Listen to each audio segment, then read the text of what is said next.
ओए बादल, उठ जाओ, सूरज सर पर चढ़ाया है और तुम अभी तक ख्वाबों में पनीर के पराठे खा रहे हो। जंगल के सभी पक्षी अपने अपने कामों पर चले गए हैं और तुम अभी तक घोड़े बेचकर सो रहे हो। ओए होए बिजली, क्यों सुबह सुबह मेरा मूड खराब कर रही हो? अभी तो मैंने सपना देखना शुरू किया था। पता है, मैं एक 5 स्टार होटल के बाहर बैठा था और वेटर मेरे लिए पनीर का सैंडविच ला रहा था। बस मैं चोंच मारने ही वाला था कि तुमने काई काई शुरू कर दी। अरे ओ बिजली बहू, क्यों मेरे सोने जैसे बेटे के पीछे पड़ी रहती हो? देख तो सही, बेचारे का चेहरा कितना उतर गया है। बादल बेटा, तू आराम कर, मैं तोते से कहकर तेरे लिए कुछ मंगवा लूंगी। माँ जी, आपने इसे बिगाड़ा हुआ है, जरा देखो तो कितना मोटा हो गया है। वो तीनों ऐसे बातें कर ही रहे थे कि तभी चीकू तोता वहाँ आ जाता है। आ गया ये तोता, बस इसी की कमी थी। बिजली भाभी, मैं तो बादल भैया को लेने आया था। क्यों बादल, क्या इरादा है? नदी के उस पार ताजा अमरूद खाने चलते हैं। अमरूद? अरे नहीं तोते, आज कुछ मेरा स्पेशल खाने को जी चाह रहा है। बिजली, तुम चिंता ना करो, आज मैं तुम्हारे लिए ऐसा भोजन लाऊंगा कि तुम अपने पंख चाटती रह जाओगी। वो ऐसी बातें कर ही रहे थे कि दरवाजे पर दस्तक होती है। अब कौन आ गया? जाओ बादल, दरवाजा खोलो। बादल कौवा दरवाजा खोलता है। सामने एक सुंदर कवि कबूतर के साथ बैठी हुई थी। बादल, ये कवि तुम्हारा पूछ रही थी, इसलिए मैं इसे यहाँ छोड़ने चला आया। ऐसा कहते हुए कबूतर वहाँ से चला जाता है। आवाज सुनकर बिजली कवि, उसकी सास और तोता भी बाहर आ जाते हैं। हेलो एवरीवन, क्या ये वही मशहूर बरगद का पेड़ है जहाँ के कव्वे बहुत हैंडसम और दिलेर होते हैं? मेरा नाम नीली है, मैं शहर से आई हूँ, मुझे एक बॉडीगार्ड की जरूरत है। अरे ओ कवि, तुम्हें किसने कहा कि यहाँ कोई हैंडसम कौवा रहता है? यहाँ तो ये मोटा बादल है जो सारा दिन सोता रहता है। चुप करो बिजली, मेहमान से ऐसी बातें नहीं करते।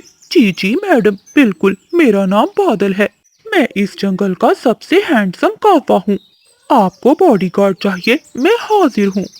अरे वाह बेटी, तू तो बहुत सुंदर है, मेरे बेटे को नौकरी पर रखेगी। आओ आओ, अंदर आओ। तोता वहाँ से चला जाता है और बादल की माँ सबको घर में ले जाती है। आपका बहुत बहुत धन्यवाद माँ जी, आप तो बहुत स्वीट हैं। परंतु माँ जी, आपकी बहू के झुमके तो बिल्कुल आउट फैशन हो चुके हैं। हमारे शहर में तो ऐसे डिजाइन कोई चिड़िया भी नहीं पहनती। अरे ओ नीली, ये कहने पुराने जरूर हैं, मगर मेरी माँ की आखिरी निशानी है। अरे बिजली, मैडम ठीक कह रही है, हम रहे देसी कौवे, हमें क्या पता शहर के फैशन का। मैडम जी, क्या आप इन्हें बदल सकती हैं? बदल तो नहीं सकती, लेकिन मेरे पास जादुई नीले कतरे हैं। अगर मैं इन पुराने गहनों पर डाल दूं तो वो फिर से नए बन जाएंगे। लेकिन इसकी एक शर्त है, आप सभी को अपनी आंखें बंद करके काई काई की आवाजें निकालनी होगी। हाँ, अगर किसी ने आंखें खोली तो जादू उल्टा हो जाएगा। अरे वाह बेटी, ये तो बड़ा सस्ता जादू है। बादल बेटा, बिजली जल्दी करो, मुझे भी जादू देखना है। बादल बेटा, जा मेरी अलमारी से वो पुरानी माला भी ले आ। वो माला बहुत पुरानी है, मैं भी उसे नया करना चाहती हूँ। बादल कौवा अलमारी से वो मोतियों की माला भी ले आता है।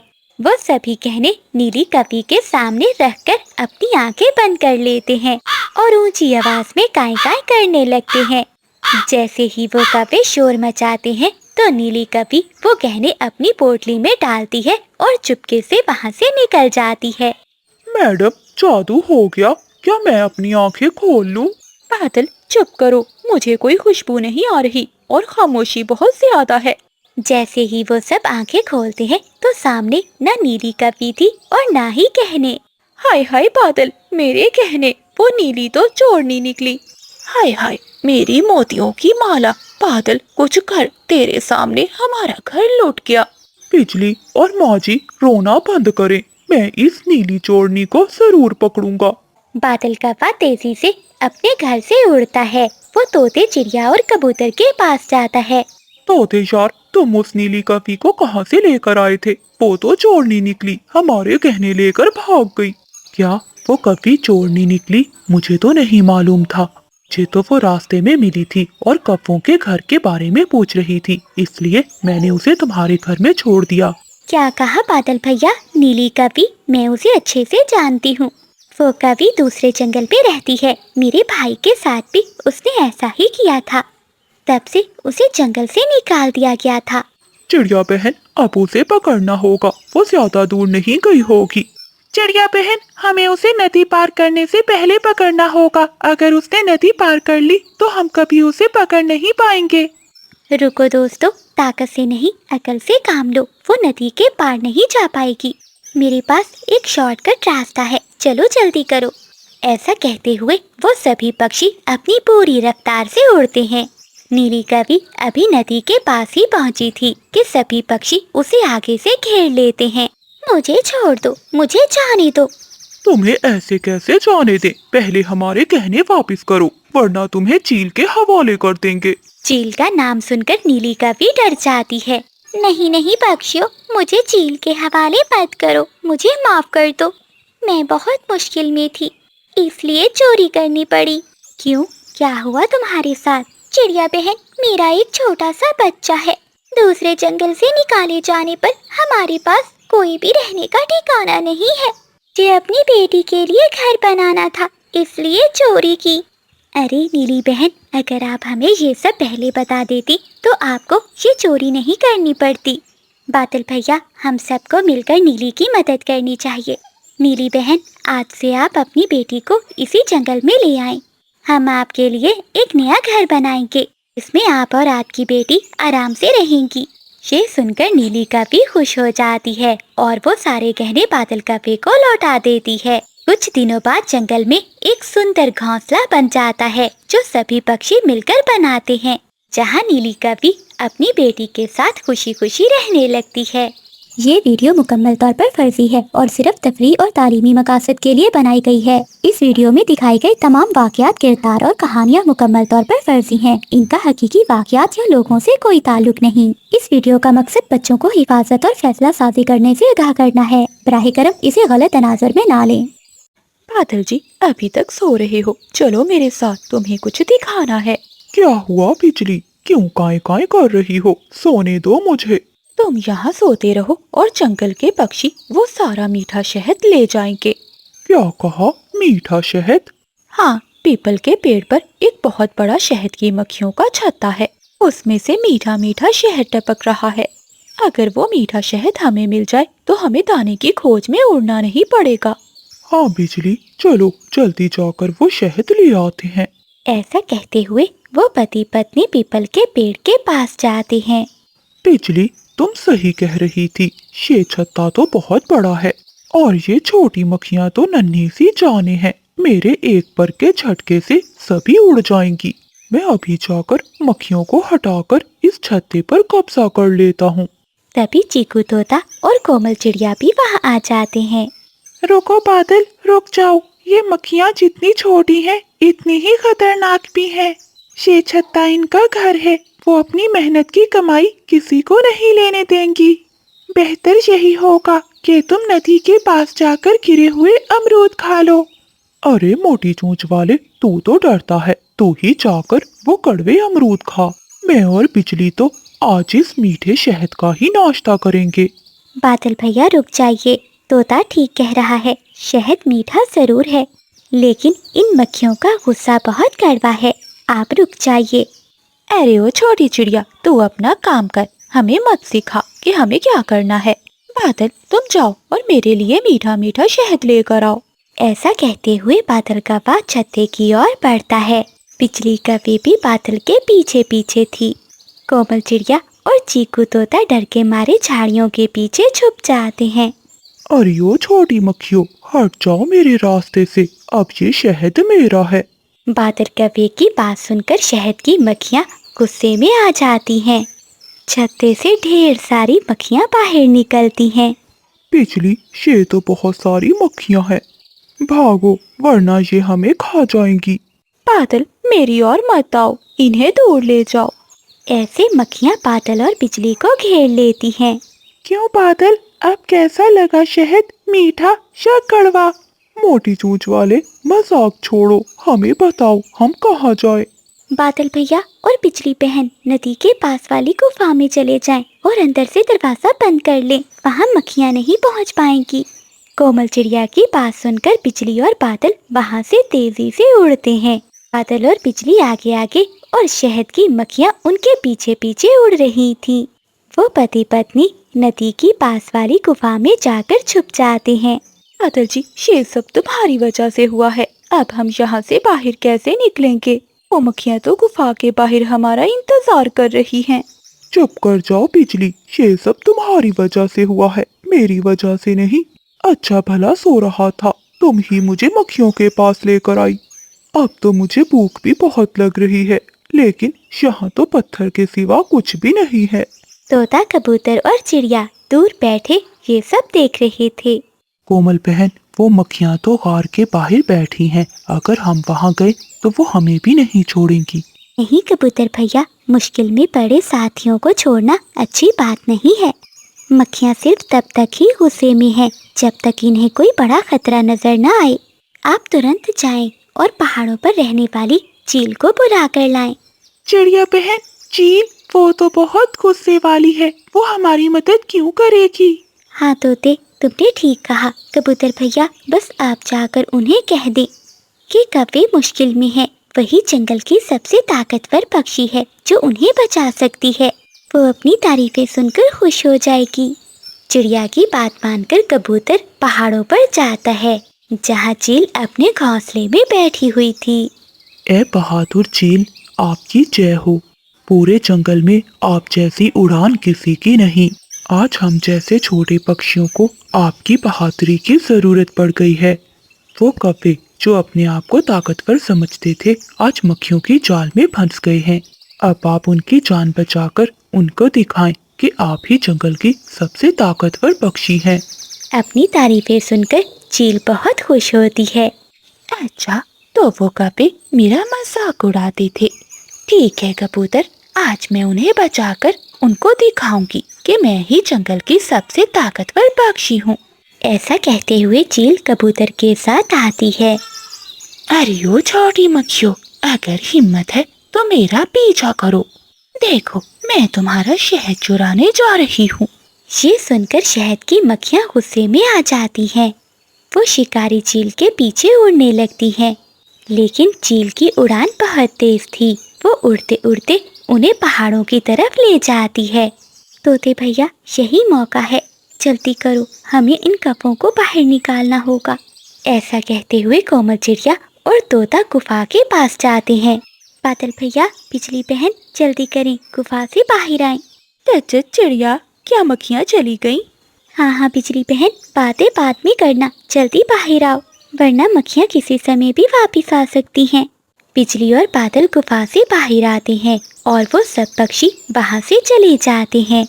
कोमल बहन, हमें माफ कर दो, हमने तुम्हारी बात नहीं मानी, लेकिन तुमने अपनी जान खतरे में डालकर हमें बचाया। हाँ तोते यार, तुमने सच कहा था, लालच का अंजाम हमेशा बुरा होता है। हमने शहद के चक्कर में अपनी जान खतरे में डाल दी थी। तभी चील वहाँ आती है। क्यों बेकाबू, मैं हूँ ना जंगल की सबसे ताकतवर पक्षी। देखो, आज मेरे कारण ही तुम दोनों की जान बची है। हाँ चील चाची, तुम ही जंगल की सबसे ताकतवर पक्षी हो। तभी कबूतर कहता है, हाँ कबो, सच्ची दोस्ती और अक्लमंदी ही सबसे बड़ी मुश्किल का हल है।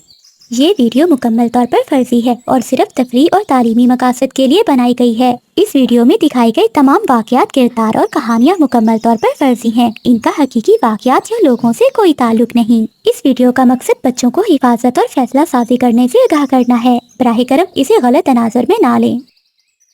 बादल, देखो इस चिड़िया का घोंसला कितना गर्म और नरम है। मेरा तो जी चाह रहा है कि आज की रात हम इसी में सोएं। अरे बिजली, तुमने तो मेरे दिल की बात कह दी, मैं भी यही सोच रहा था। ऐसी सर्दी में तिनकों के घोंसले में सोना बहुत मुश्किल है। अब ये घोंसला हमारा होना चाहिए। बिजली और बादल चिड़िया के घर में बैठे ऐसे बातें कर रहे थे। तभी कोमल चिड़िया अपनी बेटी के साथ दाना लेकर आ जाती है। अरे कव्वो, तुम दोनों मेरे घर में क्या कर रहे हो? जाओ यहाँ से। तुम्हारा? अब ये घर तुम्हारा नहीं बल्कि हमारा है। अरे बिजली, ये तुम कैसी बातें कर रही हो? अरे ओ छोटी चिड़िया, सुना नहीं बिजली ने क्या कहा? निकल जाओ यहाँ से, ये घर अब हमारा है। अगर तू यहाँ से ना गई तो तुझे धक्के देकर निकाल दूंगा। बादल भैया, ऊपर वाले के लिए ऐसा ना करे। मैंने तिनका तिनका इकट्ठा करके घर को बनाया है। मैं अपनी बेटी को लेकर इतनी सर्द रात में कहाँ जाऊंगी? मुझ पर रहम करे। रहम? वो क्या होता है? बादल देखो, ये कितनी जुबान चला रही है। अभी से धक्के देकर यहाँ से निकाल दो, इसे पता चले कि इस घर का मालिक कौन है। ऐसा कहते हुए बादल कौवा आगे बढ़ता है और वो चिड़िया और उसकी बेटी को धक्के देकर घर से बाहर निकाल देता है। कौवो, तुम बहुत बुरे हो। ऊपर वाला तुम्हें कभी माफ नहीं करेगा। कोमल चिड़िया अपनी बेटी को लेकर रात के अंधेरे में वहाँ से निकलती है। मम्मा, अब हम कहाँ जाएंगे? मुझे बहुत ठंड लग रही है। चलो मीना बेटी, तोते के पास चलते हैं, वो जरूर हमारी मदद करेगा। ऐसा कहते हुए कोमल चिड़िया अपनी बेटी को लेकर चीकू तोते के पास जाती है। कोमल बहन, आंसू पहुँच लो। इन काले कपों का गरूर अब ज्यादा देर नहीं चलेगा। मैंने एक ऐसा प्लान बनाया है जिसमें ये कपे खुद जाल में फंस जाएंगे। तोते भैया, वो बहुत ताकतवर है, हम इनका मुकाबला कैसे करेंगे? चिड़िया बहन, ताकत सिर्फ पंजों में नहीं दिमाग में होती है। बस तुम वैसा ही करना जैसा मैं कहूँ। अगली सुबह चीकू तोता कबूतर को साथ में लाता है और कपों से थोड़ी दूर बैठकर बातें करना शुरू कर देता है। कबूतर यार, इतना बड़ा हीरा मैंने अपनी जिंदगी में ऐसी चीज नहीं देखी। नदी के किनारे घनी झाड़ियों के पास बहुत बड़ा हीरा है। काश मैं इसे उठा पाता, मगर वो बहुत भारी है। हाँ तोते, वो हीरा मैंने भी देखा है। अगर हमें वो हीरा मिल जाए तो हम जंगल के सबसे अमीर पक्षी बन जाएंगे। बादल जी, सुना तुमने? नदी के किनारे हीरा, अगर वो हमें मिल जाए तो हम जंगल के सबसे अमीर पक्षी बन जाएंगे। बिजली, देर मत करो। इससे पहले कि ये कबूतर और तोता वहाँ पहुँच जाए, हमें पहले जाकर उस हीरे को चुरा लेना चाहिए। ऐसा कहते हुए वो पति पत्नी नदी की ओर चले जाते हैं। चलो कबूतर, बुलबुल और कोमल चिड़िया को भी बुला लाते हैं। शिकार खुद जाल की तरफ जा रहा है। बादल जी, वो देखो, वो रहा हमारा हीरा। वो मोटी चोंच वाला सच कह रहा था। रुको बिजली, पहले मैं जाऊंगा, मैं उठाऊंगा ये हीरा।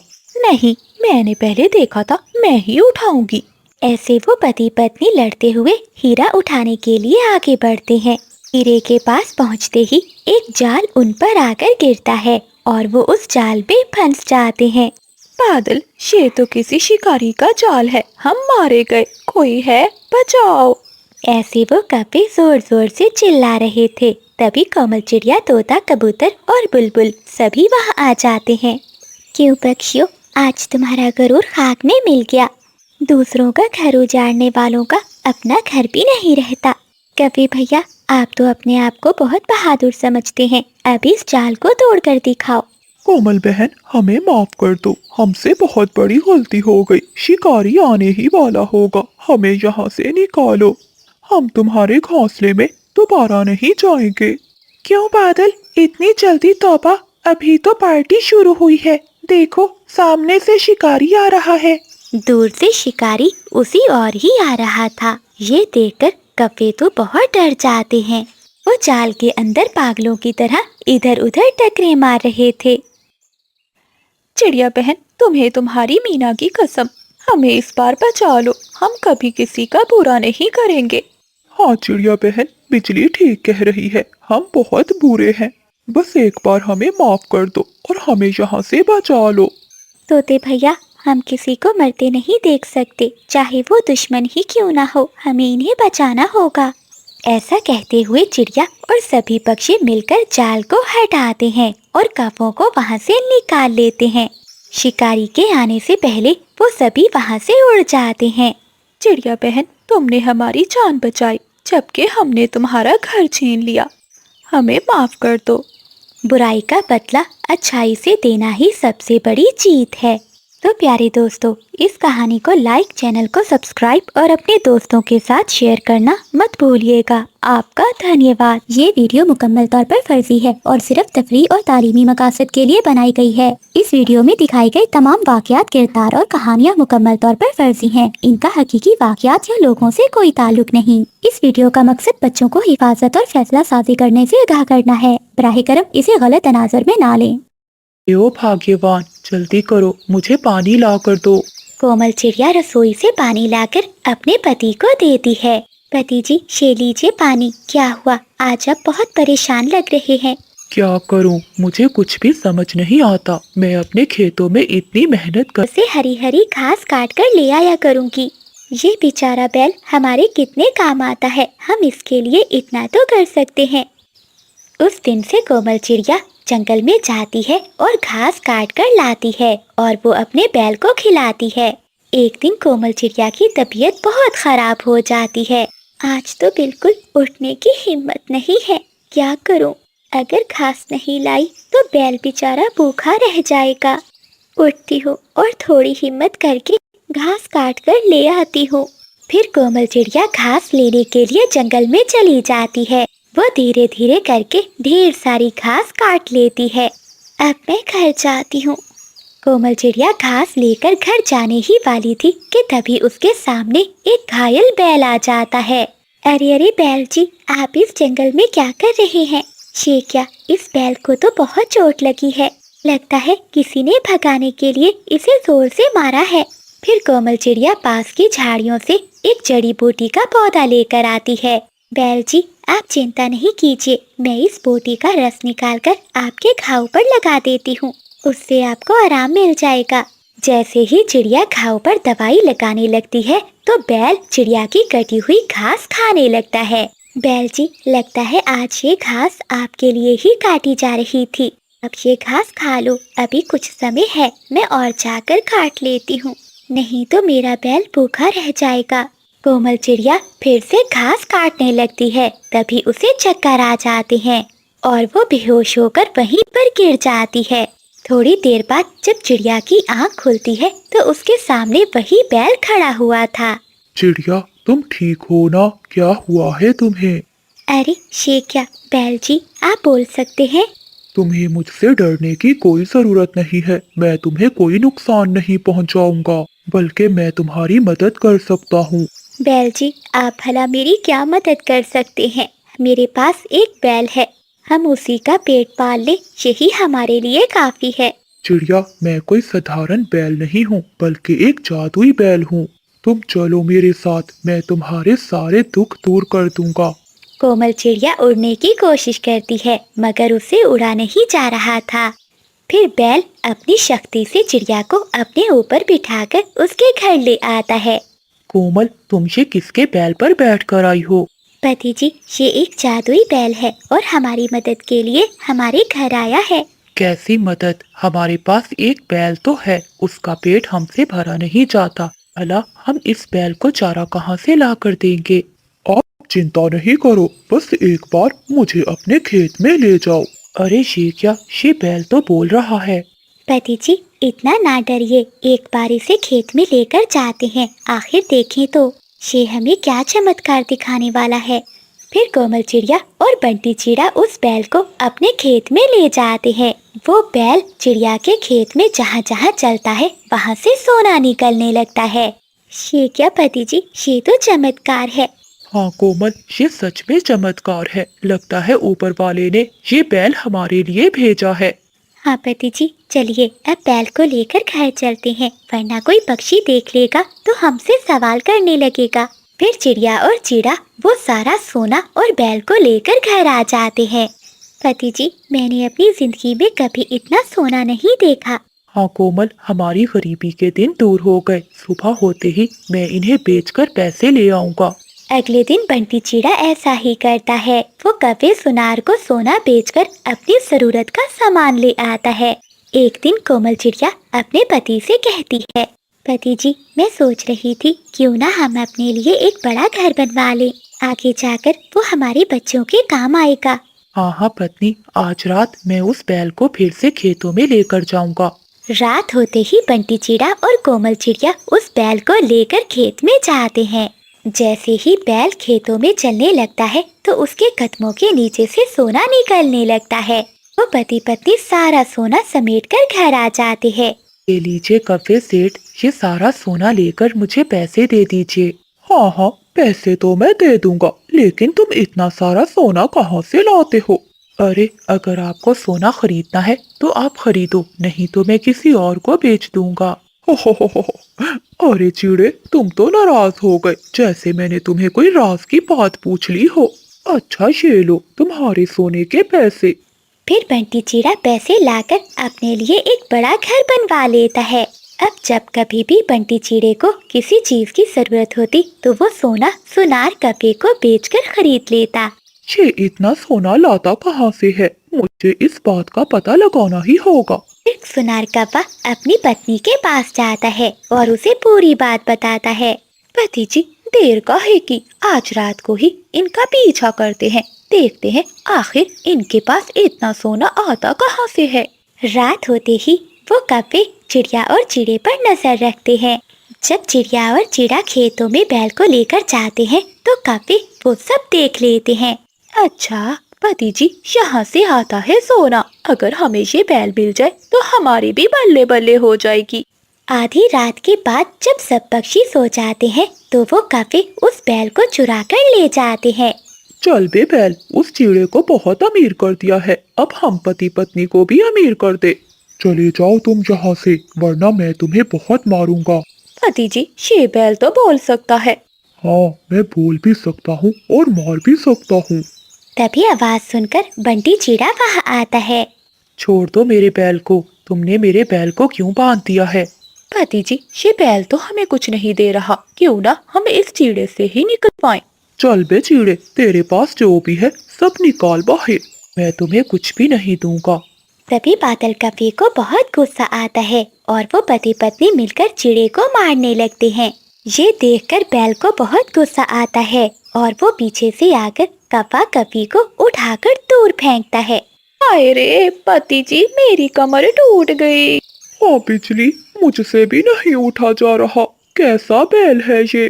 चलो चलो, यहाँ से भागने में ही भलाई है।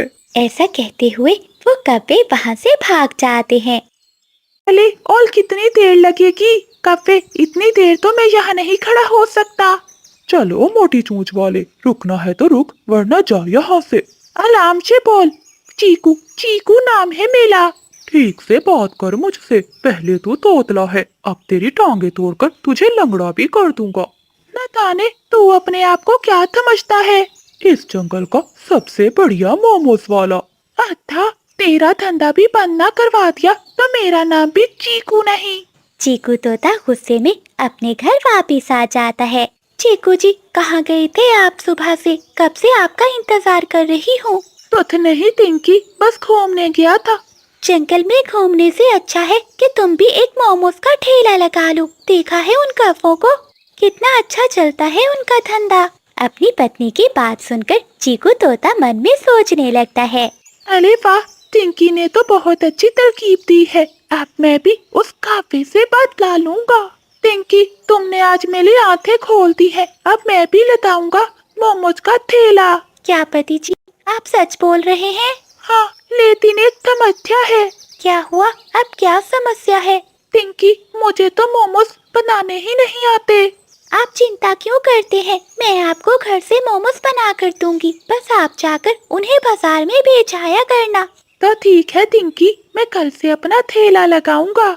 अगले दिन चीकू तोता जंगल के बाजार में अपना ठेला लगाकर मोमोज बेचने लगता है। आओ आओ पक्षियों, मोमोज ले लो, गरम गरम मोमोज ले लो। चीकू तोते की आवाज सुनकर बादल कपा गुस्से से उसके पास जाता है। क्यों भी मोटी चोंच वाले, तेरी हिम्मत कैसे हुई यहाँ अपना ठेला लगाने की? अच्छा कफे, मुझे अपना ठेला लगाने के लिए किसी से पूछने की जरूरत नहीं है। तोते की बात सुनकर कपे को गुस्सा आता है। देख तोते, अपना ठेला यहाँ से हटा ले, वरना क्या? तो तरना है तर लो, मैं अपना ठेला यहाँ से नहीं हटाऊंगा। बादल कौवा गुस्से में वहाँ से चला जाता है। दिन भर चीकू तोता अपने मोमोज बेचता है, लेकिन कोई भी पक्षी उसके मोमोज खरीदने नहीं आता। शाम को अपना ठेला लिए थका हारा तोता घर जाता है। क्या हुआ पति जी, आज मोमोज सारे बिक गए क्या? फिर चीकू तोता सारी बात अपनी पत्नी को बताता है। क्या करूं चिंकी, अब मैं क्या अपना धंधा बंद कर दूं?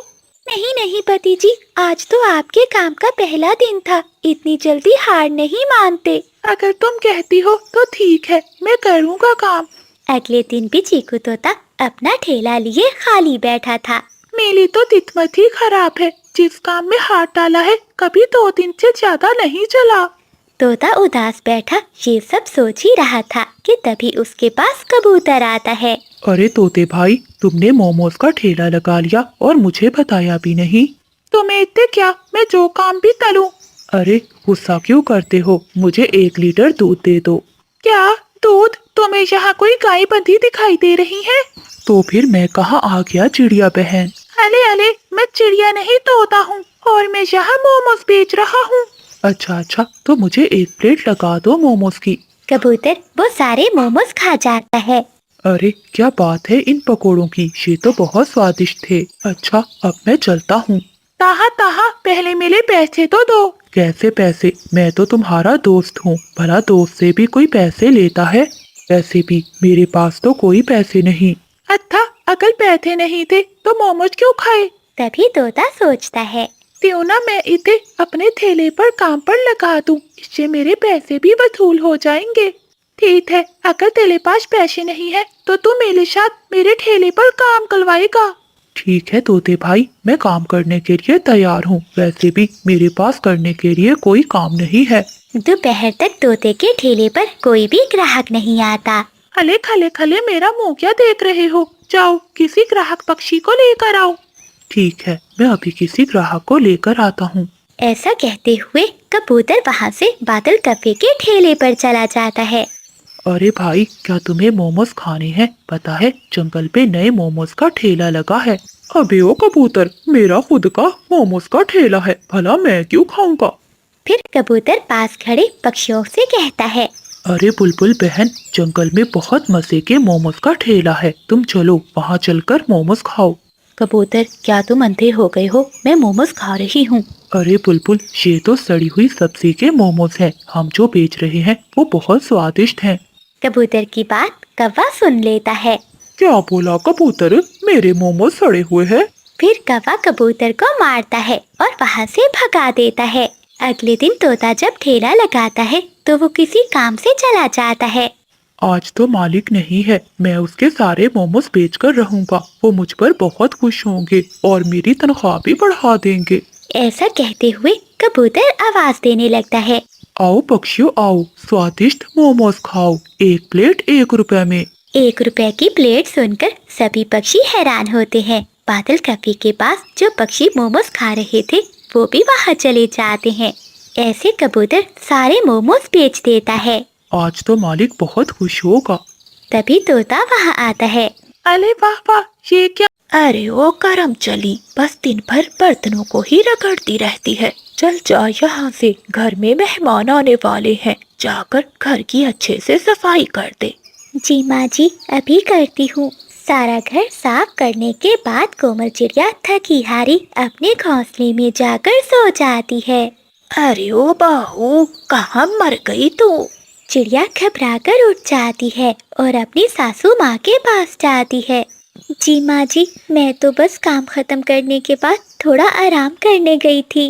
अरे ओ करम चली, क्या तेरे माँ बाप ने तुझे सोना ही सिखाया है? चल इधर आ और मेरे पाँव में मालिश कर दे। कोमल चिड़िया के साथ रोज उसकी सास का ऐसे ही जुल्मो सितम होता रहता है। दिन भर काम करने के बाद भी उसकी जालिम सास उसे आराम करने नहीं देती। एक दिन चिड़िया की सहेली तोती आती है। कोमल, कैसी हो? शादी के बाद तो बहुत बदल गई हो। हाँ तोती बेटी, पतले की ना, दिन भर खा पी कर सोती जो रहती है। अरे ये क्या चिड़िया, तुम कितनी लकी हो, तुम्हें कितनी अच्छी सास मिली है। अपनी सास के सामने कोमल अपनी सहेली चिंकी से कहती है। अच्छा चिंकी, बताओ क्या खाओगी? चिड़िया की सास ये सुनकर कहती है, कोमल बहू, जरा इधर मेरी बात तो सुनना। जी जी माँ जी। तेरे बाप ने यहाँ मुफ्त में राशन खोल रखा है क्या, जो तू किसी को भी भोजन खिला रही है? बेचारी चिड़िया अपनी सहेली को लेकर अपने कमरे में चली जाती है। कोमल, तुम्हारी सास तो बहुत अच्छी, कई बार तो वो मुझे मारती भी है। कोमल, तुम पर तो बहुत अत्याचार हो रहा है, तुम ये सब बर्दाश्त मत करो। इतना कहकर चिंकी तोती वहाँ से चली जाती है। बेचारी चिड़िया रोती रोती अपने घोंसले में सो जाती है। इतने में सास की आवाज फिर से आती है, अरे ओ करम चली, इधर आ, टाइम मिला नहीं कि सो गई घोड़े बेचकर। चिड़िया घबरा कर उठती है और अपनी सास के पास आती है। जी जी माँ जी। अरे ओ महारानी, रात को मेहमान आने वाले हैं, जाकर रसोई में भोजन बना, और सुन, भोजन अच्छे से बनाना, कहीं मेहमानों के सामने मेरी बेइज्जती ना करवा देना। दिन भर थकी हारी कोमल चिड़िया, पंख जल गया, बहुत दर्द हो रहा है, मैं अभी बुलबुल डॉक्टर से दवा लेकर आती हूँ। काम चोर कहीं की, अगर काम नहीं करना तो बहाने बनाने लग गई है। चल जाकर काम कर रसोई में। बेचारी कोमल चिड़िया उस जले हुए पंख के साथ सारा भोजन बनाती है। रात हो जाती है। चिड़िया की सास के मेहमान कौवे आ जाते हैं। चिड़िया कौवों को भोजन देती है। वो कौवे भोजन खाते हैं। छी छी, ये कैसा भोजन बनाया है तुम्हारी बहू ने? ऐसा भोजन खाने से तो अच्छा था कि हम किसी 5 स्टार होटल में खाना खा लेते। चलो बादल जी, चले यहाँ से। गुस्से में वो कौवे वहाँ से चले जाते हैं। आज तूने मेरी सबके सामने बेइज्जती करवा दी, ना जाने मैं तुझे क्यों ब्याह कर ले आई। रात होते ही बंटी चिड़ा भी घर आ जाता है। तभी उसकी माँ बंटी को सारी बात बताती है। बंटी गुस्से में अपनी पत्नी के पास जाता है। ये क्या कोमल, तुमने भोजन इतना बेस्वाद बनाया कि तुम्हारी वजह से माँ को आज कितनी बातें सुननी पड़ी। मैं तो तुमसे शादी करके ही पछता रहा हूँ। ऐसा कहते हुए बंटी चिड़िया को मारने लगता है। अगली सुबह हो जाती है। बहू, घर में सब्जी खत्म हो गई है, जा बाजार से सब्जी लेकर आ। बेचारी कोमल बुखार में गर्म तवे की तरह तप रही थी और पंख भी जला हुआ था। माँ जी, मुझे बहुत बुखार है और पंख में भी बहुत दर्द है, आज मैं नहीं जा सकती, आप जाकर ले आइए ना। अरे अरे तोती बेटी, कितने दिनों बाद आई हो, सब ठीक तो है ना? हाँ हाँ आंटी, सब ठीक है। आंटी, क्या कोमल आई नहीं आपसे मिलने? चिंकी, मेरी बेटी बहुत नसीब वाली है जो उसे इतना अच्छा ससुराल मिला और उसे इतना प्यार करने वाली सास मिली जो उसे बेटी की तरह रखती है। आंटी, ये सब झूठ है। आपकी बेटी पर बहुत अत्याचार हो रहा है। वो सुखी नहीं बल्कि बहुत दुखी है। ऐसा कहते हुए तोती सारी बात चिड़िया की माँ को बताती है। चिड़िया की माँ ये सुनकर बहुत गुस्से में आ जाती है और वो अपनी बेटी के ससुराल में जाती है। तुम मेरी बच्ची पर इतना जुल्म करती हो, तुम्हें शर्म नहीं आती? बहन जी, ये तुम क्या कह रही हो? मैंने तो कभी तुम्हारी बेटी पर जुल्म नहीं किया। अरे माँ, आप यहाँ क्या हुआ? अब तो मैं मर गई। लगता है चिड़िया सब बता देगी अपनी माँ को। बेटी, तुम इतना अत्याचार क्यों सह रही हो? तुमने हमें बताया क्यों नहीं? ये आप क्या कह रही हैं माँ? आपसे ये सब किसने कहा? बेटी, ये सब मुझे चिंकी ने बताया है। नहीं नहीं माँ, मैं यहाँ बहुत खुश हूँ और सासू माँ जी तो मेरा बहुत अच्छे से ध्यान रखती हैं। बेचारी चिड़िया अपनी सास की बेइज्जती ना हो इसलिए झूठ बोलती है। हाँ माँ, मैं यहाँ बहुत खुश हूँ और माँ जी तो मुझे सगी बेटी से भी ज्यादा प्यार करती हैं। तो बेटी, तुम्हारा ये पंख कैसे जला? माँ, ये तो मैं रसोई में भोजन बना रही थी, तभी मेरा पंख जल गया। कोमल की ऐसी बातें सुनकर उसकी सास की आंखों में आंसू आ जाते हैं और वो मन में सोचती है, मैंने अपनी बहू पर कितना अत्याचार